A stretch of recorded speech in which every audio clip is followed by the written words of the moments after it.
আমার বাবা মুয়াজ্জিনি করতেন, আজান দিতেন, আজান শুনে সবাই নামাজ পড়তো। আজকে আমার বাবা একজন মারা গেছে, আমগো প্রতিবেশী। মারা যাওয়ার পরে উনি কবর করতে গেছে, কবর করতে যে কবর ভিতরে মারা গেছে। আমার বাবার জন্য আপনারা দোয়া করবেন, আল্লাহ যেন জান্নাতবাসী করে।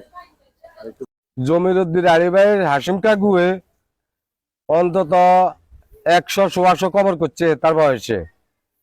আজকে হেতে আরেকজনের বাচ্চাটারই কবর করতে যাই, হেতে কবরের ভিতরে মারা গেল। শুকুর আলহামদুলিল্লাহ, আল্লাহর দরবারে শুকুর।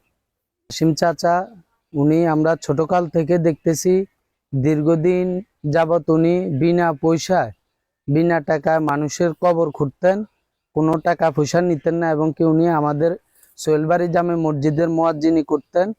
তো আজকেও উনি ঠিক আমাদের এলাকারই একজন প্রতিবেশী বাচ্চু পাটোয়ারি সাহেব, ওনার মৃত্যুবরণ করেছেন।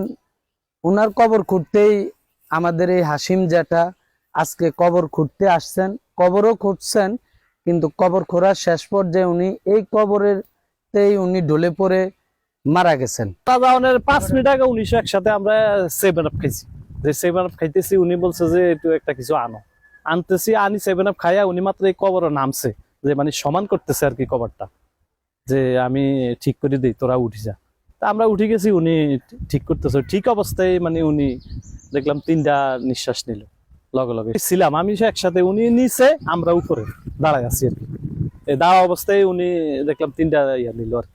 আবুল হাশেম সাহেব এবং বাচ্চু পাটারি দুজন একসাথে ফজর নামাজ পড়ে আসছিলেন সোহেলবাড়ি মসজিদ থেকে।